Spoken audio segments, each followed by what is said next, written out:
Mas ainda falando sobre essa desigualdade, e de educação também, eu falei com o Mandetta aqui, com o Ciro também, por que que todo mundo joga lá pra frente esse problema da educação e não resolve trazer pra você acha, dos governantes? Porque parece que sempre, não, a gente vai resolver. E não é só dinheiro, você sabe que isso. Não é Lógico. só destinar mais dinheiro pra educação. É uma coisa muito. Eu estudei em escola pública até a oitava série, e escola pública boa, lá em São Bernardo, boa mesmo, assim.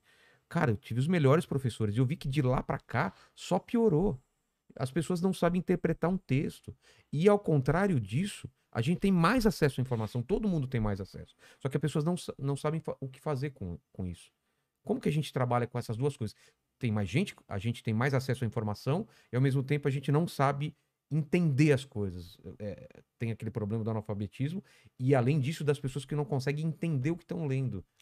Vilela, eu acho que tem 3 caminhos para educação básica.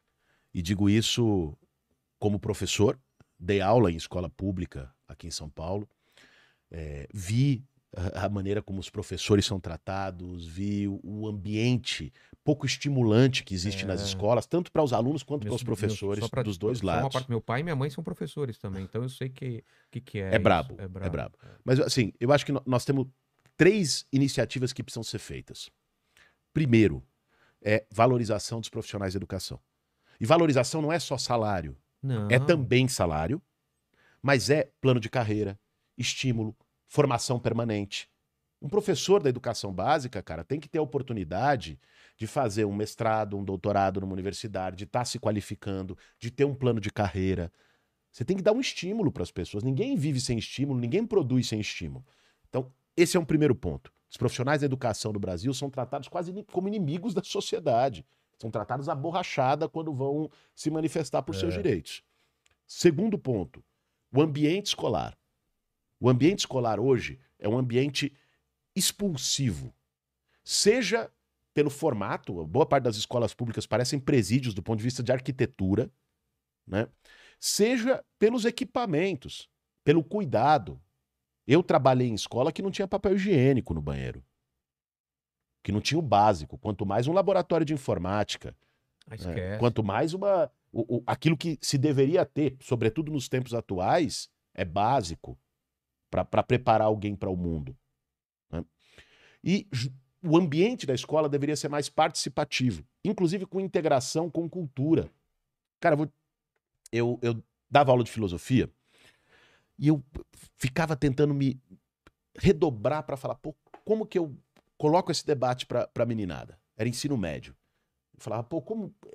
Era estimular o pensamento crítico, estimular a reflexão sobre temas, a partir dos autores da filosofia. E aí um dia foi um grupo de slam se apresentar na escola. Fizeram uma apresentação de 30 minutos. Cara, a partir daquela apresentação, me permitiu, me deu os instrumentos, fez a abertura, abriu o ouvido da meninada para trabalhar um monte de tema que eu estava há meses tentando trabalhar. A integração de educação com cultura É. é decisiva no ambiente escolar. E o terceiro ponto é o ponto de currículo. O nosso currículo hoje é um currículo defasado e extemporâneo. É um currículo que não dialoga com a realidade da juventude, das crianças, dos jovens que estão se formando. A escola não tem que ensinar só a ler, escrever e a contar. Isso é o básico. Óbvio que ela tem que ensinar, inclusive com mais eficiência É. e num tempo anterior do que está ensinando.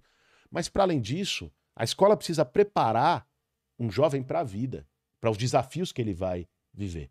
Preparar para a cidadania. Economia, Todos esses política, temas, sociologia. sociologia. E o nosso currículo, o tema do racismo, que é um tema dramático na sociedade brasileira. Cara, desde 2005 foi aprovada uma lei para ensino de cultura afro-brasileira e história africana nas escolas. Para você combater o racismo desde cedo. Mostrar o encontro de culturas, mostrar a tradição da cultura negra, né?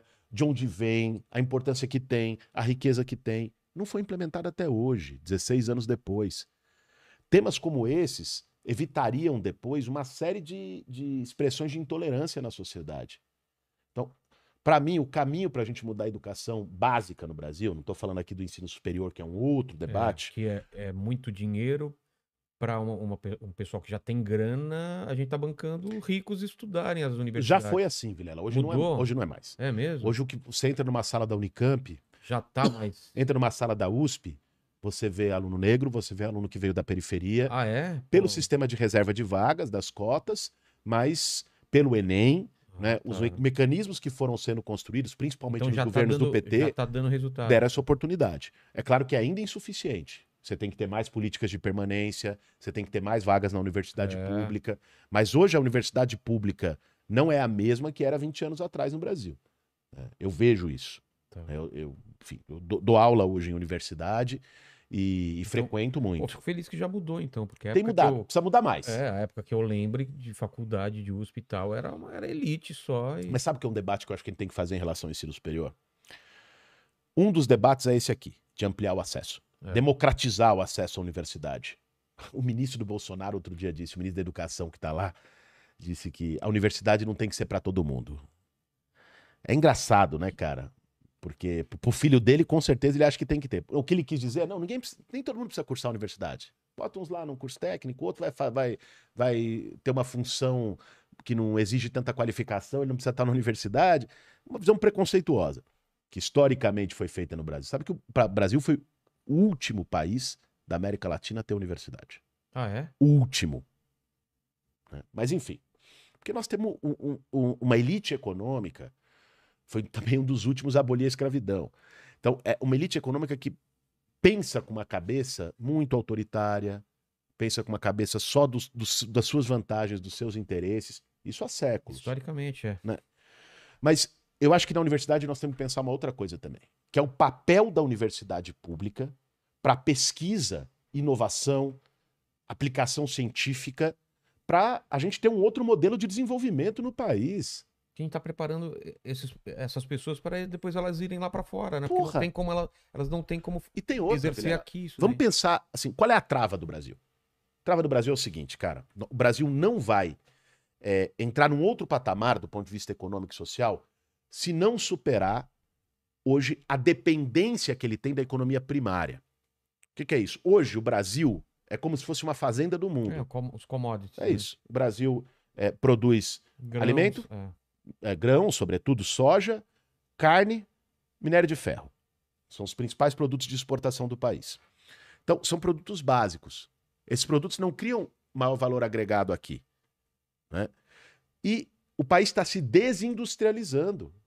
Hoje, a proporção de trabalhadores na indústria é menor do que era nos anos 80. A proporção de exportação de manufaturados, de produtos industriais, é menor do que era nos anos 80. Então, para que o Brasil possa entrar com mais soberania no mercado internacional, o Brasil vai ter que construir um outro modelo aqui baseado em tecnologia, inovação. Nós temos gente para isso. Nós temos instituições para isso. Nós temos que ter um investimento.